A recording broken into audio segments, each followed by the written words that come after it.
શું તમે જાણો છો કે એક નાનકડા બ્રાહ્મણે 3.5 પગલામાં આખું બ્રહ્માંડ માપી લીધું હતું? હા, સાચી વાત છે. આ કોઈ સામાન્ય વાર્તા નથી કે આ કોઈ સામાન્ય કથા નથી. આ છે ભગવાન વિષ્ણુના 5મો અવતાર એટલે કે વામન અવતારની અદ્ભુત કથા. આપણે આગળના વિડીયોમાં ભગવાન વિષ્ણુના 4 અવતારો જોયા છે અને આજે આપણે જોવાનો છે ભગવાન વિષ્ણુનો 5મો અવતાર એટલે કે વામન અવતાર. મહાદેવ મહાદેવ, હું વેદપુત્રી ખુશી. તો આવો આજે આપણે જાણીએ કે ભગવાન વિષ્ણુ એ વામન અવતાર શું કામ લીધો અને એની પાછળ શું અદ્ભુત કથા છે. એક સમયની વાત છે. એક ખૂબ શક્તિશાળી અને પરાક્રમી રાજા હતા. તે છે બલિરાજા.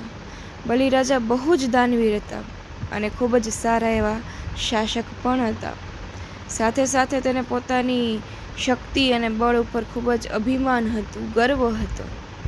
તેમણે બધા દેવતાઓને હરાવીને સ્વર્ગ ઉપર કબજો કરી લીધો હતો અને આથી બધા દેવતાઓ ભયભીત થઈ ગયા અને ભગવાન વિષ્ણુ પાસે જાય છે મદદ માગવા માટે. ત્યારે ભગવાન વિષ્ણુ છે તે આ પરિસ્થિતિને સુધારવા માટે થઈને એક નાનકડા બ્રાહ્મણનું એટલે કે વામન અવતાર લે છે. નાનકડા બ્રાહ્મણનું અવતાર લે છે. આ અદ્ભુત રૂપ, નાનકડા સુંદર તેજસ્વી બ્રાહ્મણનું રૂપ ભગવાન નારાયણ, ભગવાન વિષ્ણુ જે ધારણ કરે છે ને એને વામન અવતાર કહેવામાં આવે છે.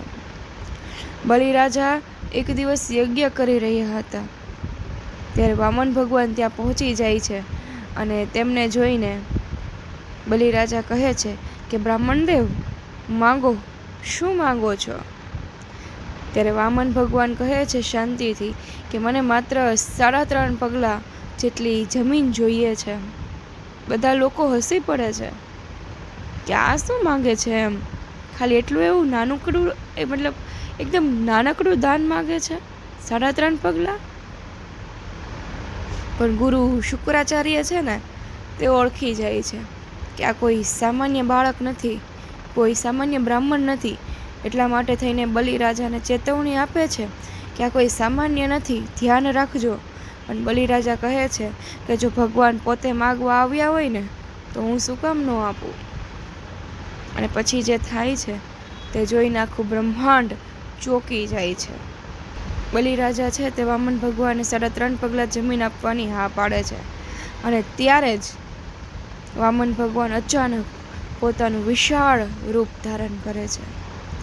આ વિશાળ રૂપ ધારણ કરીને તે પહેલા પગમાં પૃથ્વી માંગે છે, બીજા પગમાં આકાશ, ત્રીજા પગમાં પાતાળ. અને તો પણ હજી જે 3.5 એટલે કે અડધો બાકી રહી ગયું હતું માંગવાનું. એટલે પૂછે છે કે હે બલિરાજા, હજી મારું બાકી છે. હું આ બાકીની જે જમીન છે તે હું ક્યાંથી લઉં? ત્યારે બલિરાજા છે ને માથું ઝુકાવી દે છે અને કહે છે કે પ્રભુ, ત્રીજો પગ જે બાકી રહી ગયો છે ને તે તમે મારા મસ્તક ઉપર મૂકી દો. આ હતી સાચી ભક્તિ, આ હતી સાચી વિનમ્રતા.